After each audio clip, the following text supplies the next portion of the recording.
Salut, j'espère que vous allez bien. Bienvenue dans cette nouvelle vidéo de Fibook. Suivez ici toutes les actualités de finance en général. Bourse, crypto, immobilier, forex.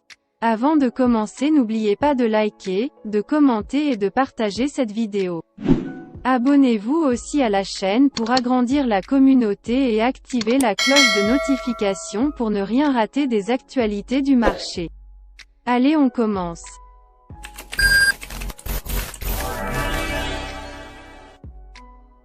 Veuillez noter qu'il ne s'agit pas de conseils financiers mais simplement de mon point de vue sur la question et que je ne suis pas non plus un conseiller financier. Faites vos propres recherches avant de vous lancer. Aux premières heures du jeudi 24 février, la Russie a lancé son invasion de l'Ukraine. Quelques heures plus tard, le Bitcoin et le reste des crypto-monnaies ont très fortement été soumis à la panique de la guerre et leurs prix ont chuté de manière significative. Certaines crypto-monnaies ont même chuté de plus de 20% comme par exemple Veracity. Le Bitcoin avait atteint son point le plus bas aux environs de 6 heures du matin alors qu'il s'échangeait à 34 405 $, se rapprochant dangereusement du support de 33 000 $. Au même moment, l'Ethereum était descendu à 2307 $ et le Cardano à 0,75 $. Les prix du Bitcoin, de l'Ethereum et du Cardano se situent actuellement à 39 010, 2758 et 0,88 $. Pour l'Europe et le monde entier, l'invasion de l'Ukraine est une tragédie et une menace de la stabilité mondiale. Par conséquent, l'incertitude qu'il crée affecte de nombreux actifs, y compris les crypto-monnaies. Mais dans ce brouillard d'incertitude, une question est à se poser.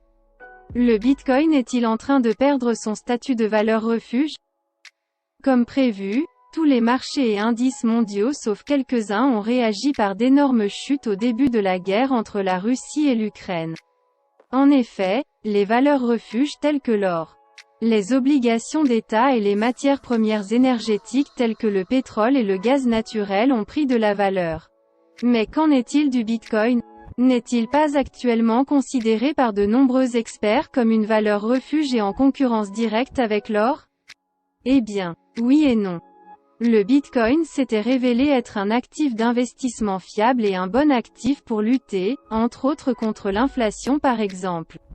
Mais, dans les conditions actuelles de grande incertitude, et en considérant toujours la vedette des crypto-monnaies comme un actif à forte volatilité, il est difficile d'imaginer que le Bitcoin agisse comme une véritable valeur refuge aux yeux du marché international.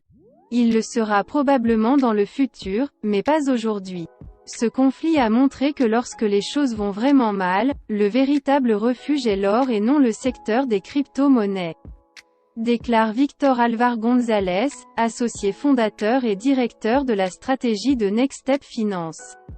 En ce sens, poursuit-il, le secteur des crypto-monnaies en général et le Bitcoin en particulier, n'a pas prouvé son efficacité en tant qu'actif refuge face aux changements de politique monétaire des banques centrales tels que les hausses de taux d'intérêt.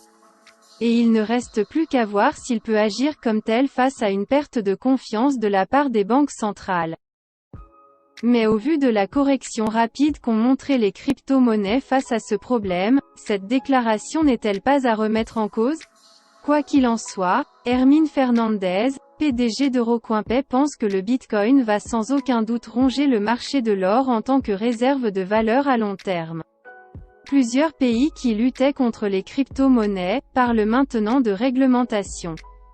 Car ils ont peur de rater le train de l'innovation et de la technologie avec les emplois qui en découleront. À l'avenir, nous pourrons espérer voir le Bitcoin bien au-dessus des prix actuels et fortement établi comme la valeur refuge du marché cryptographique. Tout comme l'or l'est aujourd'hui pour les marchés traditionnels. Mais jusqu'où le Bitcoin et les autres crypto-monnaies pourraient-ils chuter si on se retrouvait en tendance baissière? Il est possible de voir les cryptos s'approcher de niveaux clés, tels que les plus bas annuels du Bitcoin soit 33 076 $. Si cette zone est dépassée, on aurait une impulsion à la baisse vers le niveau psychologique de 30 000 $. La même situation s'appliquerait à l'Ethereum, avec l'observation d'un support à $2160 puis à $1800. Notez cependant que l'adoption des crypto-monnaies ne fait que commencer et on peut prévoir une croissance exponentielle de l'utilisation des investissements et de l'apparition de milliers de nouveaux produits blockchain qui entraîneront, à leur tour, une plus grande adoption. En outre, même si la situation actuelle n'est pas évidente, la technologie blockchain qui soutient les crypto-monnaies est une réalité, et elle est là pour rester. Elle peut passer par de nombreuses phases, tant haussières que baissières. Elles peuvent être confrontées à des obstacles en cours de route, mais elles ne pourront pas arrêter tout le mouvement qui a été généré autour d'elles ou l'adoption massive qui a déjà lieu. Il s'agit donc d'une bonne opportunité d'investissement. Voilà, c'est tout pour cette vidéo. Si vous avez aimé, lâchez un pouce bleu puis abonnez-vous et activez la cloche pour ne pas rater les prochaines vidéos. Comme le disent les Espagnols. Hasta la vista.